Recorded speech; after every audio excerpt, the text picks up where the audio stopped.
Her message lit the screen at 2:14 a.m. You'll laugh when you hear this. I changed the flights, left you in Mexico. I'm already home. It was hilarious. I stared at the words, the way one stares at a broken glass in the middle of the floor, waiting for the blood that hasn't yet appeared. My phone buzzed again. Then again. Photos of her at the airport, a video of her laughing with strangers, saying she'd pulled it off. My chest did not tighten. My throat did not burn. I simply felt the room tilt sideways, as if gravity itself had shifted. I typed nothing. She thought she had outsmarted me. She thought this was a game. But in that silence, in that moment of calculated stillness, I knew something she didn't. I knew that the part of me she believed would break had already died years ago. Morning came. I ordered black coffee and sat on the balcony of my hotel overlooking the restless streets of Mexico City. My wife, Sarah, was somewhere in the United States, giggling at her private little joke. Her messages kept arriving. Miss me yet? You'll never forget this trip. Don't be mad, baby, it's just us. I read them all. Not with anger, not with sorrow, with study. Every line was a note in a song I had already heard. The mockery was familiar. The arrogance, sharper than tequila on an empty stomach. This wasn't a prank. This was contempt. And contempt doesn't grow in one night. It festers. It rots in the shadows, in the quiet dinners, in the dismissive sighs when you speak.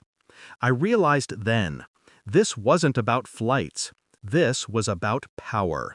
And she wanted me small. But she forgot one thing. I never chase. I wait. The week stretched long, but I filled it carefully. While she laughed across the border, I observed in silence.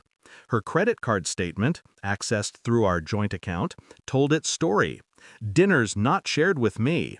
Hotel rooms booked when she was working late, and rideshare trips from addresses I had never seen. Her phone records painted the rest.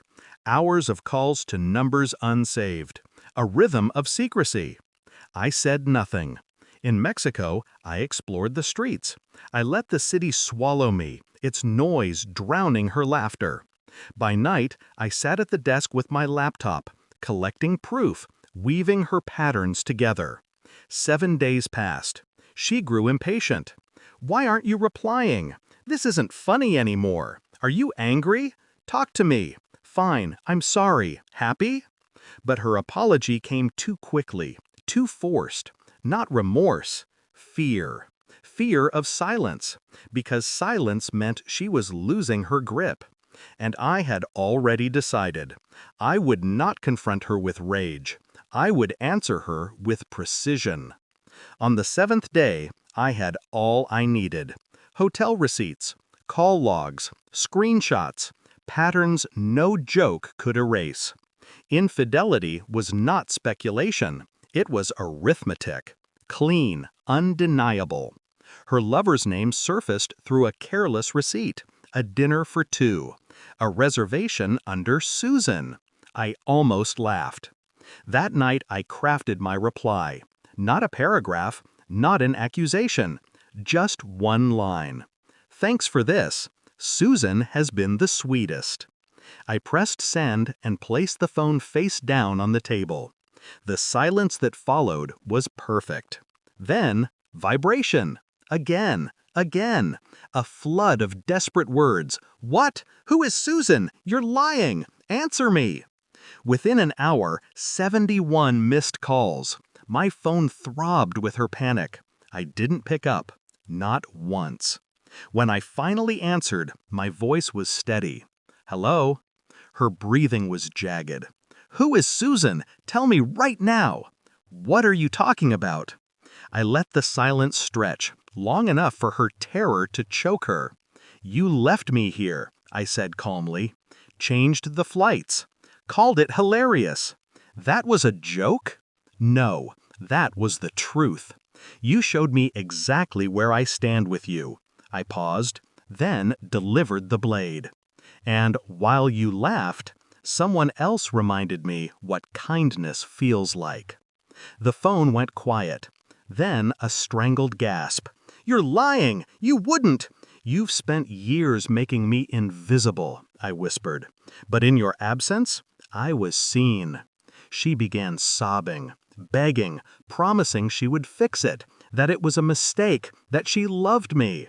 But her voice was noise, background static. The moment she called me invisible, she never realized she was training me to vanish. And now I had. I never raised my voice. I never called her names. I never explained further. I simply ended the call and blocked her. The last thing she will ever remember of me is not my anger, not my pain, but my silence. Because silence is heavier than rage. It lingers, it rots, it becomes the echo in every empty room. I left Mexico 2 days later, not to return home, but elsewhere, somewhere she would never think to look. She wanted control. Instead, I gave her absence. Absence is the sharpest punishment. It cuts deeper than betrayal, deeper than truth. It leaves nothing, and nothing is all she deserves. Final line, I walked away, and for the first time in years, I was no one's fool, just a ghost she created with her own hands.